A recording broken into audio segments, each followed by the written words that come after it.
India voice, आपकी सोच, आपकी आवाज।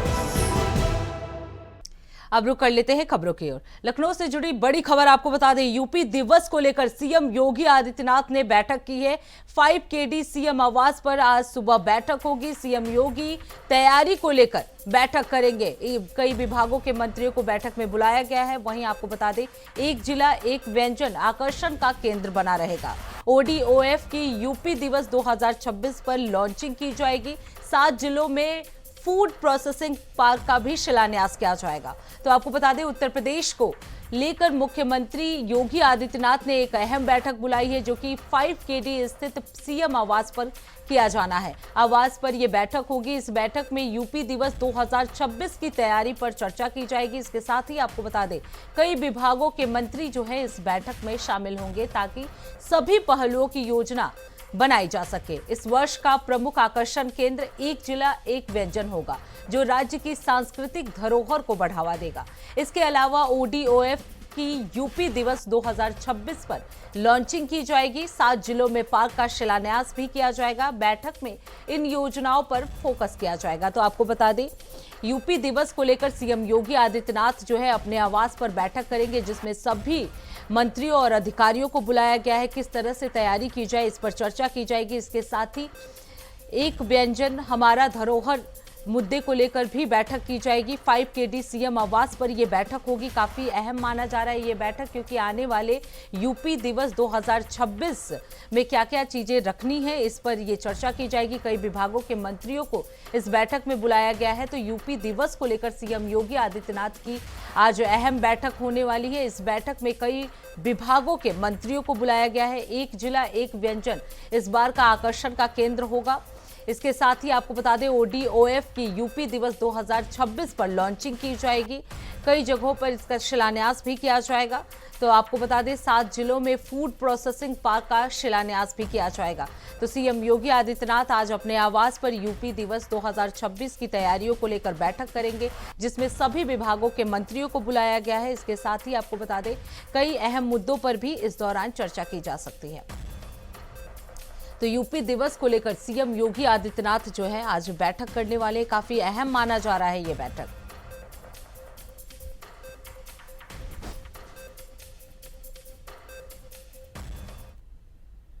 अब रुक कर लेते हैं अगली खबर की। लखनऊ से जुड़ी एक और बड़ी खबर आपको बता दें, यूपी के 75 जिलों में ब्लैकआउट मॉक ड्रिल किया जाएगा। यूपी में आज शाम होगा ब्लैकआउट। शाम 6 बजे सभी जगह की बिजली सप्लाई जो है वो काट दी जाएगी। सुरक्षा को लेकर तैयारियों को परखा जाएगा। हवाई हमले से बचने के लिए ये मॉक ड्रिल जो है वो किया जाएगा। तो आपको बता दें, उत्तर प्रदेश में आज शाम 6 बजे एक बड़ा ब्लैकआउट होगा, जिसमें बिजली सप्लाई को अस्थायी रूप से काटा जाएगा। ये कदम सुरक्षा उपायों के तहत उठाया जा रहा है, ताकि संभावित हवाई हमलों से निपटने के लिए तैयारियों की समीक्षा की जा सके। आपको बता दें, राज्य में विशेष मॉक ड्रिल आयोजित की जाएगी, जिसमें सुरक्षा बल और सरकारी एजेंसियां अपनी तैयारियों का परीक्षण करेंगे। इस अभ्यास का मुख्य उद्देश्य नागरिकों की सुरक्षा सुनिश्चित करना और संकट के समय त्वरित प्रतिक्रिया देने की क्षमता को मजबूत करना है।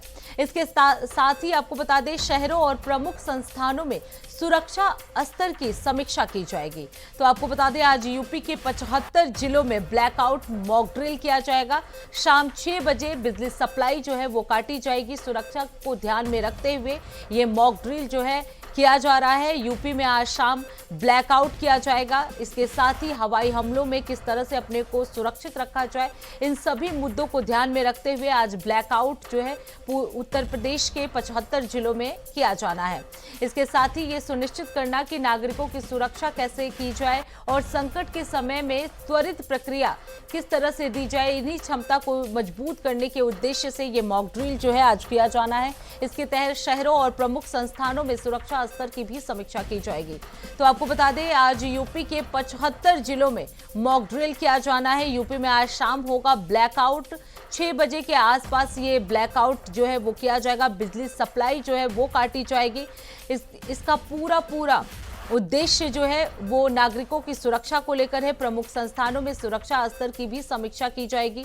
तो आज शाम 6 बजे बिजली सप्लाई को काट दिया जाएगा। 75 जिलों में आज ब्लैकआउट किया जाएगा। हवाई हमले से बचने के लिए ये मॉक ड्रिल जो है वो काफी अहम माना जा रहा है।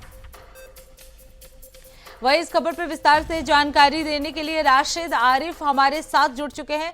राशिद, आज यूपी के 75 जिलों में ब्लैकआउट किया जाना है, क्या कुछ जानकारी? ये देखिए, आपको बता दें कि आज मॉकड्रिल का जो है वो कहीं ना कहीं प्रशिक्षण होगा। दूसरी चीज आपको बता दें, उत्तर प्रदेश के 75 जिलों में मॉकड्रिल होनी है। शाम को 6 बजे ये मॉकड्रिल की जाएगी और मॉकड्रिल को लेकर तमाम इंतजाम जो है वो कर लिए गए। देखिए, लखनऊ समेत प्रदेश के में सायरन बजेगा, बिजली कटेगी, हवाई हमले की आपात स्थिति में तैयारी की मॉकड्रिल की जा रही है। Civil defence, police, SDRF, NDRF का संयुक्त अभ्यास भी है। फायर, स्वास्थ्य विभाग, तमाम जो संस्थाएं हैं वो इसमें जुटेंगी। देखिए, शाम को 6 बजे ये मॉकड्रिल होना है। कहीं ना कहीं आपातकाल स्थिति में किस तरह को जनता को सेव किया जाए और आपातकाल स्थिति में कैसे दुश्मनों से निपटा जाए, इसको लेकर ये मॉकड्रिल की जा रही है। बिल्कुल राशिद, क्या किसी खास खतरे की घंटी बजी है या किसी तरह का आशंका है जिसकी वजह से ये मॉकड्रिल करवाया जा रहा है? नहीं, देखिए, आपको बता दें कि अभी आपने देखा होगा हाल ही में पाकिस्तान और इंडिया का युद्ध हुआ था, जिसमें इंडिया के जो ब्रह्मास्त्र मिसाइलें थी उन्होंने अपना पूरा बल दिखाया था। उत्तर प्रदेश में ब्रह्मास्त्र बल तैयार हो रहे हैं, तो उसी को लेकर देखिए ये तैयारी जरूरी है कि कभी भी कुछ भी हो सकता है। क्योंकि हमारा जो दुश्मन देश अगर कहे पाकिस्तान में आतंकवादी पनपते हैं और वो सीधे सीधे उत्तर प्रदेश जो हिंदुस्तान का सबसे बड़ा स्टेट है वहीं पहुंचते। तो यही सब चीजों को देख के पूरी तैयारी की जा रही है। कहीं ना कहीं ये भी माना जा रहा है 26 जनवरी है, सुभाष चंद्र बोस की जयंती है, उसी के मौके पे आज ये मॉकड्रिल की जाएगी और जनता को, खासकर लोगों को जागरूक भी किया जाएगा कि मॉकड्रिल से घबराए नहीं, क्योंकि अचानक कभी भी आपातकाल स्थिति ऐसी बन सकती है। तो उस टाइम संयम से रखें, तमाम चीजें जो है उन संसाधनों को कैसे इस्तेमाल करना है, कैसे बचना है। सायरन की आवाज बजे तो घबराना नहीं है। ब्लैकआउट जो करने की बात की गई है, तो लोगों को ये भी समझाया जाएगा कि ब्लैकआउट आप खुद जब सायरन बजे तो लाइटों को बंद कर दे और कहीं ना कहीं पूरी तरह से जनता को युद्ध के लिए एक तरह से तैयार करने का ये काम किया जा रहा है। और ये जरूरी भी है, क्योंकि हिफाजत और सेफ्टी के लिए ये जरूरी माना जा रहा था कि मॉकड्रिल होगी तो लोगों में जागरूकता होगी कि आपातकाल। राशिद, जब ये मॉकड्रिल होता है तो इसमें जो विभाग है उनकी भूमिका कितनी अहम होती है?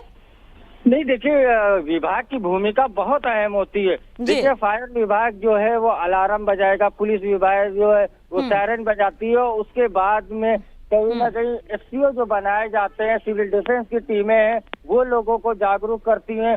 जितने भी विभाग है उन विभागों की अहम भूमिका रहती है, क्योंकि आपातकाल स्थिति में जनता में कहीं ना कहीं हड़बड़ाहट और अफरा तफरी का माहौल ना हो। विभागीय जो कर्मचारी हैं उनको भी पूरी तरह से तैयार किया जाता है कि ऐसी स्थिति में वो कैसे लोगों को घबराने ना दे और स्थिति को तनावपूर्ण होने दे, स्थिति को संभाले। इसमें विभागीय लोगों की अहम जिम्मेदारी होती है। जी बिल्कुल राशिद, अगर बात की जाए जब ब्लैकआउट होता है तो उस वक्त अस्पताल, जो मरीज होते हैं, आपातकालीन स्थिति होती है, उसके लिए क्या कुछ इंतजाम किए जाते हैं? नहीं, देखिए, हमने अभी आपको बताया था स्वास्थ्य विभाग की इसमें एक अहम जिम्मेदारी होती है, क्योंकि आपातकाल स्थिति में अगर कहीं हवाई हमला हो जाता है तो पूरे हॉस्पिटल जो उत्तर प्रदेश या देश की बात की जाए, जिस राज्य में ऐसी चीजें होती हैं, वहाँ स्वास्थ्य विभाग के जो हॉस्पिटल होते हैं, सरकारी, प्राइवेट, सभी को अलर्ट मोड पे रख दिया जाता है। एक्स्ट्रा बेड का इंतजाम किए जाते हैं, दवाओं की सुविधा जो है वो बढ़ा दी जाती है। तमाम जो गैस ऑक्सीजन सिलेंडर हैं, तमाम उपकरण जो है हॉस्पिटल के, उनको पर्याप्त मात्रा में रखे जाते हैं। तो स्वास्थ्य विभाग की भी अहम भूमिका इसमें मानी जाती है, क्योंकि आपातकाल स्थिति में अगर कोई ऐसी घटना होती है तो लोग नजदीकी हॉस्पिटल में ही जाते हैं, तो हॉस्पिटल को पहले से ही अलर्ट मोड पे कर दिया जाता है। बिल्कुल राशिद, आपातकालीन स्थिति के लिए नागरिकों को तैनात करना और नागरिकों को अलर्ट करना बेहद जरूरी है। बहुत बहुत धन्यवाद राशिद इस खबर पर विस्तार से जानकारी देने के लिए। अब रुक कर लेते हैं अगली खबर की। देहरादून से जुड़ी बड़ी खबर आपको बता दें, यूसीसी को लेकर जिला प्रशासन की अहम बैठक हुई है। डीएम और अधिवक्ताओं के बीच ये अहम बैठक हुई। आपको बता दें, वकीलों ने यूसीसी के परिपालन पर सुझाव दिए हैं। जन सेवा केंद्रों और लोगों के सुझावों का संयोजन किया जाएगा। रिपोर्ट तैयार कर शासन स्तर पर भी भेजा जाएगा। तो आपको बता दें, देहरादून में यूनिफॉर्म सिविल कोड यानी यूसीसी को लेकर जिला प्रशासन की बैठक आयोजित की गई थी।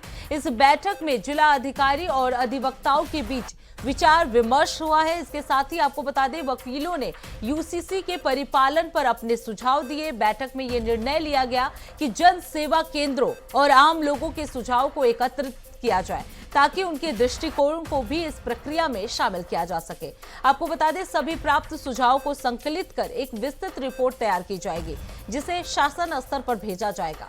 आपको बता दें, ये कदम यूसीसी के प्रभावी क्रियान्वयन के लिए महत्वपूर्ण माना जा रहा है। तो आपको बता दें, यूसीसी को लेकर देहरादून में यह अहम बैठक हुई है। डीएम और अधिवक्ताओं के बीच यह अहम बैठक हुई जिसमें कई मुद्दों पर चर्चा की गई। वकीलों ने यूसीसी के परिपालन को लेकर सुझाव दिए। यूसीसी को लेकर जिला प्रशासन की यह बैठक काफी अहम मानी जा रही है। अब रिपोर्ट तैयार कर इसे सरकार के पास पेश किया जाएगा। क्या कुछ इसमें सुधार किए जा सकते हैं, इन सभी मुद्दों पर बैठक हुई थी। वकीलों ने यूसीसी के परिपालन पर भी अपने सुझाव दिए हैं।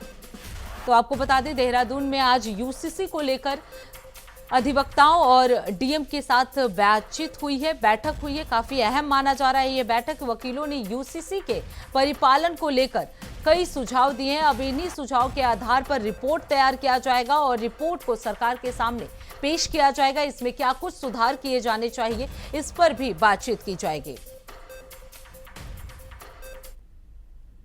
अब रुक कर लेते हैं मध्य प्रदेश की धार जिले की भोजशाला से बड़ी खबर सामने आई है, जहां भक्तों के पहुंचने का सिलसिला जो है वो लगातार जारी है। हवन के साथ गर्भगृह पूजन जो है वो किया जा रहा है। कड़ी सुरक्षा के बीच पूजन प्रक्रिया जो है वो की जा रही है। तो आपको बता दें, मध्य प्रदेश के धार स्थित भोजशाला से जुड़ी ये बड़ी खबर है, जहां भक्तों का पहुंचना शुरू हो गया है। आपको बता दें, विशेष रूप से हवन और गर्भगृह पूजन किए जा रहे हैं। धार्मिक अनुष्ठान की यह प्रक्रिया कड़ी सुरक्षा के बीच संपन्न हो रही है ताकि किसी भी प्रकार की अव्यवस्था ना हो। सुरक्षा के इंतजाम किए गए हैं और पुलिस बल तैनात किए गए हैं। आपको बता दें, भोजशाला जो एक धार्मिक और ऐतिहासिक दृष्टि से महत्वपूर्ण है, इसमें श्रद्धालु पूरे श्रद्धा भाव से पूजा कर रहे हैं और यहाँ का माहौल बेहद भक्तिमय बना हुआ है। तो आपको बता दें, इससे पहले ही कोर्ट ने यह आदेश दिया था कि सती पूजा यानी बसंत पंचमी और जुमे की नमाज दोनों को लेकर कोर्ट की तरफ से यह आदेश आया था कि सबके टाइम को फिक्स किया जाए। मॉर्निंग में पूजा अर्चना की जाएगी, उसके बाद 12 बजे से 3 बजे तक वहां पर जो है नमाज अदा किया जाना चाहिए। तो इन सभी को ध्यान में रखते हुए प्रशासन जो है पूरी तरह से सतर्क है और आज सुबह से ही बसंत पंचमी की पूजा को लेकर लोगों का भीड़ जो है वो देखने को मिल रहा है। बड़ी श्रद्धा के साथ लोग जो है वहां पूजा करने के लिए पहुंच रहे हैं। तो आपको बता दें, भक्तों के पहुंचने का सिलसिला जो है वो लगातार जारी है। सुबह से ही हवन पूजा जो है वो किए जा रहे हैं। तो मध्य प्रदेश की धार की भोजशाला से ये जुड़ी बड़ी खबर है, जहां आज सुबह से ही बसंत पंचमी की पूजा को लेकर पुलिस बल जो है वो तैनात किए गए हैं। बड़ी संख्या में श्रद्धालु जो हैं वो सुबह से ही पहुंच रहे हैं। उसके बाद जुमे की नमाज जो है वो की जाएगी। तो इसी के साथ इस बुलेटिन में बस इतना ही। देश दुनिया की तमाम बड़ी खबरों के लिए देखते रहिए इंडिया वॉइस। तब तक के लिए नमस्कार।